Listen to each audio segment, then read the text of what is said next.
Oke, baiklah. Assalamualaikum warahmatullahi wabarakatuh. Kembali dengan Buana 79, salam semangat selalu untuk seluruh pelajar di Indonesia, baik dari Sabang sampai Merauke, dari Miangas hingga Pulau Rute. Kembali kita akan coba lanjutkan untuk proses pembuatan laporan keuangan dari UD Sejuk Indonesia ya, di mana pada pertemuan sebelumnya kita sudah sampai pada tahapan pembuatan laporan neraca ya. Jadi pada pertemuan kali ini saya khusus akan membahas mengenai bagaimana cara menyusun laporan arus kas atau biasa disebut dengan cash flow report.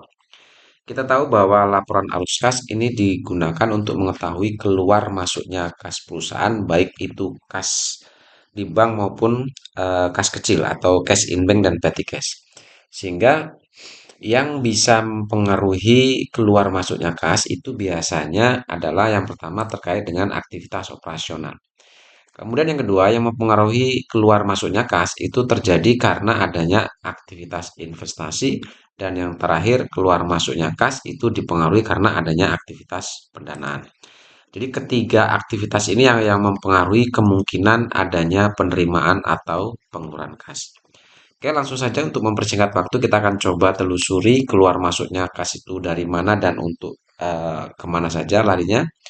Nah, sumber data yang akan kita gunakan untuk menyusun laporan arus kas yang pertama adalah yaitu jurnal penerimaan kas. Ini adalah terkait dengan adanya penerimaan kas, itu sumbernya dari mana saja.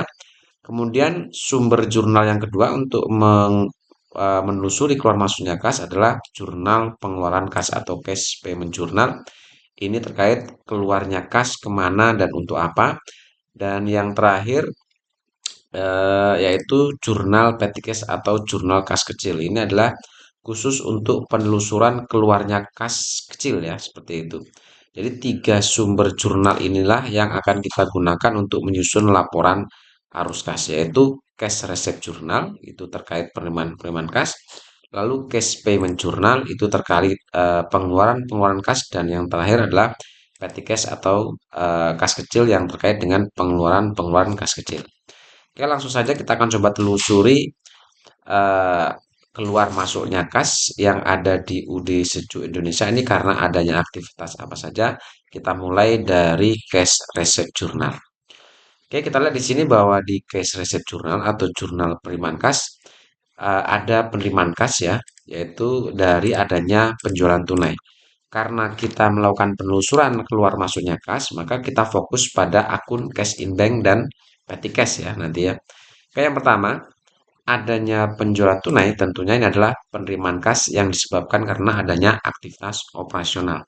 Nah, karena ini penerimaan kas dari aktivitas operasional, maka di laporan arus kas kita akan masukkan sebagai penerimaan dari aktivitas operasional sebagai penerimaan penjualan tunai, yaitu besarnya adalah Rp22.755.000. Kita masukkan di sini sebagai penerimaan kas dari aktivitas operasional dari adanya penjualan tunai.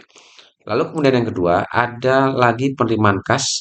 Ini sumbernya adalah dari adanya penerimaan piutang, yaitu dari toko Adnan, yaitu sebesar 91.020.000. Lalu dari toko Zahra, yaitu 89.355.000. Dan yang terakhir toko Zulfa, yaitu Rp196.805.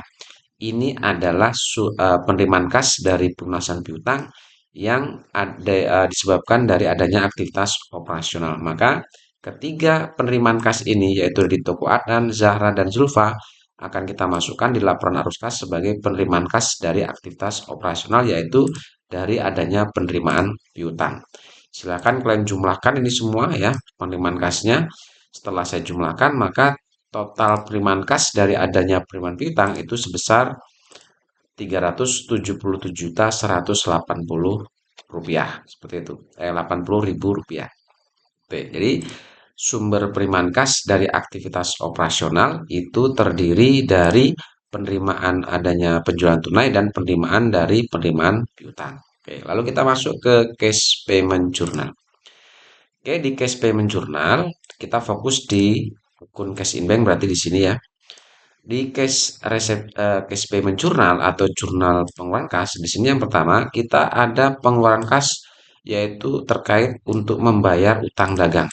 Ya, jadi kita mengeluarkan 60 juta 606.000 itu untuk membayar akun payable atau membayar utang. Nah, pengeluaran kas untuk membayar utang dagang ini adalah pengeluaran kas yang disebabkan dari adanya aktivitas operasional. Sehingga adanya pengeluaran kas untuk membayar utang dagang, kita akan masukkan di laporan arus kas sebagai pengeluaran kas dari aktivitas operasional untuk membayar utang dagang.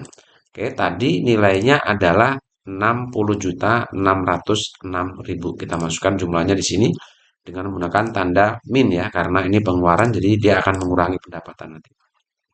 Yaitu yang pertama. Yang kedua, ada pengeluaran kas untuk membayar adanya pinjaman Bank Mandiri, yaitu nilainya 16.500.000. Ini terdiri dari adanya pembayaran angsuran pokok dan adanya pembayaran beban bunga atas angsuran ini.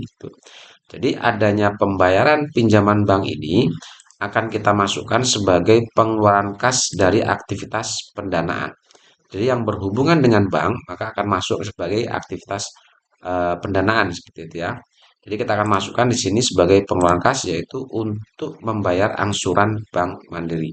Tadi nilainya pengeluaran kasnya adalah sebesar 16.500.000 rupiah. Kita masukkan di sini sebagai pengeluaran kas dari aktivitas pendanaan yaitu berhubungan dengan angsuran Bank Mandiri.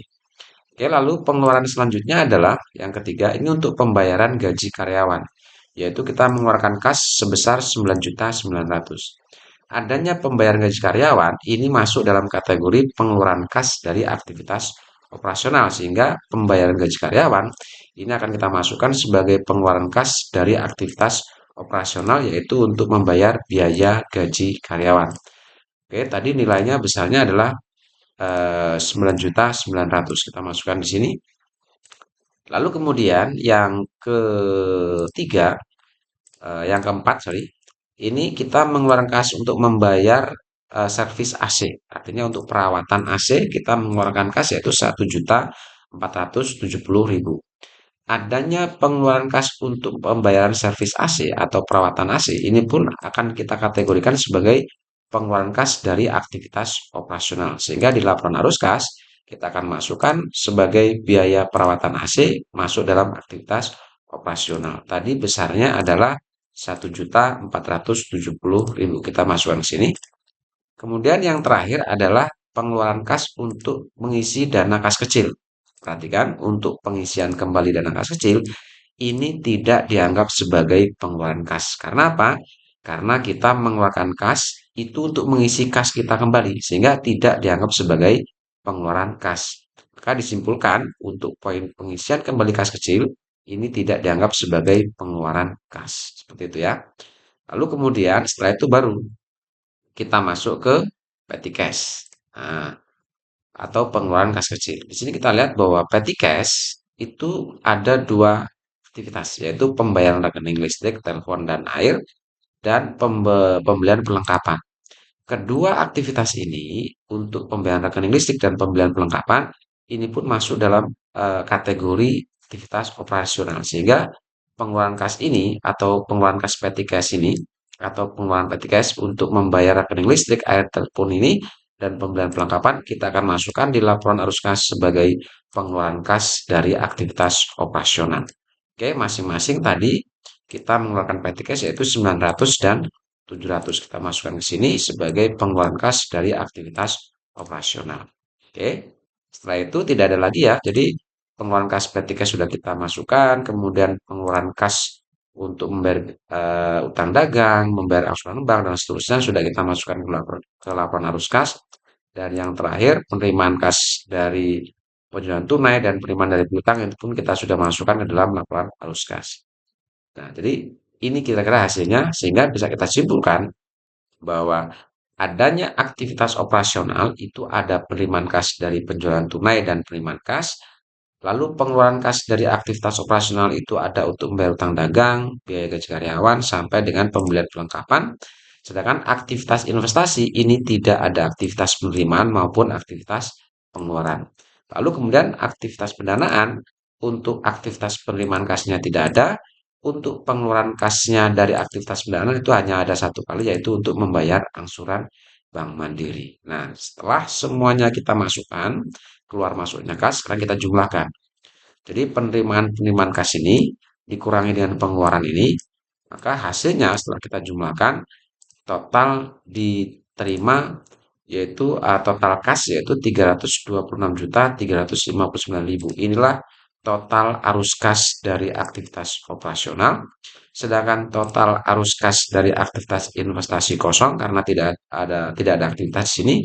Dan untuk aktivitas pendanaan itu hanya ada pengeluaran kas yaitu besarnya 16.500, yaitu total ini saja untuk angsuran bank. Oke. Setelah itu baru kita jumlahkan total arus kas dari aktivitas operasional ditambah dengan aktivitas investasi ditambah dengan aktivitas pendanaan. Ini kita total semua sehingga didapatlah nilai sebesar 309.859.000. Inilah yang disebut dengan kenaikan kas. Karena hasilnya positif, maka ini disebut sebagai kenaikan kas. Tetapi apabila di sini hasilnya negatif, maka itu bisa dikatakan sebagai penurunan kas. Oke. Lalu selanjutnya yang harus kita lakukan adalah silakan kalian masukkan kas setara kas awal periode. Maksudnya adalah kalian jumlahkan saldo kas awal yaitu Kepeti Cash dan Cash in Bank ya. Kita bisa ambil dari neraca saldo 30 November. Silakan kalian jumlahkan Cash in Bank ini ditambah dengan Petty Cash ini. Kalian jumlahkan, lalu kalian masukkan di laporan arus kas sebagai kas setara kas pada awal periode. Setelah saya jumlah, nilainya adalah 1.135.960.000. Inilah kas setara kas pada awal periode. Lalu adanya kenaikan kas otomatis akan menambah kas setara kas pada awal periode. Kita jumlahkan ini, lalu kita letakkan di bawah sebagai total kas setara kas pada akhir periode. Artinya, kas setara kas pada akhir periode artinya jumlah ini harus sama dengan total kas pada akhir periode. Nah, untuk mengetahui berapa nilai total kas pada akhir periode, silakan kalian lihat di laporan neraca yang sebelumnya kita sudah bahas. Silakan kalian jumlahkan cash in bank dan petty cash ini ya. Silakan kalian jumlahkan. Coba ini saya coba jumlahkan di sini saja.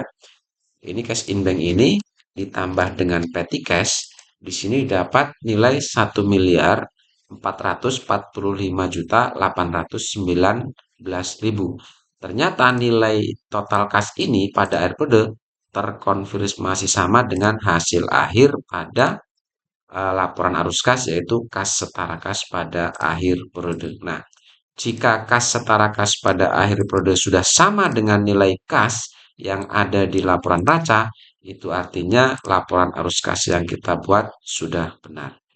Oke, saya rasa ini dulu yang bisa saya bahas terkait pertemuan kali ini yaitu menyusun laporan arus kas. Kemudian pada pertemuan terakhir nanti akan kita bahas bagaimana cara menyusun laporan jurnal penutup. Terima kasih. Assalamualaikum warahmatullahi wabarakatuh.